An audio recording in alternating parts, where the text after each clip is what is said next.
कि कांग्रेस के नेता राहुल गांधी जी अथवा प्रियंका गांधी जी का अभी तक एक भी बधाई का संदेश भारतीय क्रिकेट टीम के लिए नहीं आया है। प्रधानमंत्री श्री नरेंद्र मोदी जी ने बहुत स्पष्ट रूप से कहा कि ऑपरेशन सिंदूर हो या खेल का मैदान, निष्कर्ष एक ही है, भारत की शानदार जीत। इससे बहुत साफ है कि जंग का मैदान हो या कूटनीति का मैदान या खेल का मैदान, हमेशा पाकिस्तान का मार्ग प्रशस्त करने के लिए कांग्रेस और इंडी गठबंधन के लोग तैयार रहते हैं। दुबई में एशिया कप के फाइनल में पाकिस्तान को हराकर शानदार विजय प्राप्त की। यह एशिया कप में भारत की 9वीं विजय है। इस एशिया कप टूर्नामेंट में भारत ने लगातार 3 बार पाकिस्तान को हराकर जीत की हैट्रिक बनाई। इस एशिया कप में भारतीय टीम ने सारे के सारे मैच जीते, यानी क्लीन स्वीप किया। इसके लिए निश्चित रूप से भारतीय क्रिकेट टीम और उसके कप्तान सूर्य कुमार यादव और उनके सारे साथी बधाई के पात्र हैं। प्रधानमंत्री श्री नरेंद्र मोदी जी ने बहुत स्पष्ट रूप से कहा कि ऑपरेशन सिंदूर हो या खेल का मैदान, निष्कर्ष एक ही है, भारत की शानदार जीत। परंतु बहुत दुख का विषय है, यद्यपि आश्चर्य का विषय नहीं है, कि कांग्रेस के नेता राहुल गांधी जी अथवा प्रियंका गांधी जी का अभी तक एक भी बधाई का संदेश भारतीय क्रिकेट टीम के लिए नहीं आया है। मैं उनसे कहना चाहता हूं, खेलों को राजनीति से अलग रखिए।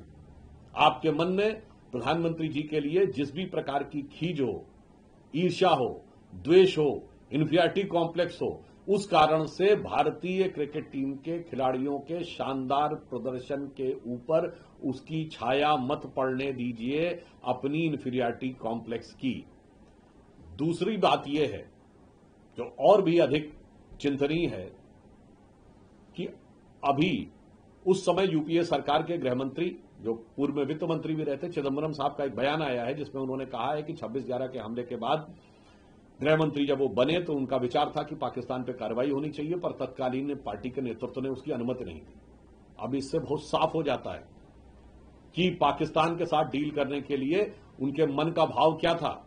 और मात्र 26/11 हमले के 9 महीने बाद इजिप्ट के शर्म अल शेख में, अर्थात एक न्यूट्रल डेस्टिनेशन पर, पाकिस्तान के साथ ज्वाइंट डिक्लेरेशन जुलाई 2009 में साइन किया गया। और दुख की बात यह है, और आश्चर्यजनक दुख की बात यह है, कि उस ज्वाइंट डिक्लेरेशन में बलूचिस्तान का भी मेंशन किया गया।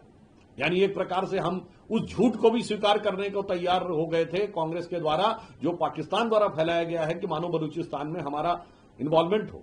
इससे बहुत साफ है कि जंग का मैदान हो या कूटनीति का मैदान या खेल का मैदान, हमेशा पाकिस्तान का मार्ग प्रशस्त करने के लिए कांग्रेस और इंडी गठबंधन के लोग तैयार रहते हैं। और यहां पर भी ये वही लोग षड्यंत्र कर रहे थे कि मेजबान देश यूनाइटेड अरब अमीरात, जिससे भारत के बहुत मधुर संबंध हैं और हमारे साथ उनका बहुत व्यावसायिक रिलेशन है, वहां पर खेल में यदि भारत न जाए और उस कारण से खटास उत्पन्न हो, उसके लिए जो लोग प्रयत्नशील थे, वो भारतीय टीम की इस विक्ट्री पर एक शब्द बोलने के लिए उनके मुंह से नहीं निकल रहा है। इससे यह बात स्पष्ट हो जाती है कि कांग्रेस पार्टी पाकिस्तान के पक्ष के हर प्रोपोगेंडा में पाकिस्तान का साथ देने को तैयार है। वो इंटरनेशनल डिप्लोमेसी का विषय हो, वो तथाकथित भारत विरोधी प्रोपेगेंडा का विषय हो, और अथवा खेल का मैदान हो। ऑपरेशन सिंदूर के समय जितनी सुर्खियां कांग्रेस और इंडी गठबंधन के लोगों ने पाकिस्तानी मीडिया में बटोरी थी, और जिन्होंने कितना मुंह खोल खोल कर क्या क्या नहीं बोला था, जो भारत और भारतीय सेना का मनोबल कम करने वाला हो, वो जो भारतीय सेना का मनोबल कम करने में जमीन आसमान एक करे दे रहे थे, वो आज भारतीय खिलाड़ियों का मनोबल बढ़ाने के लिए एक शब्द नहीं बोल रहे हैं।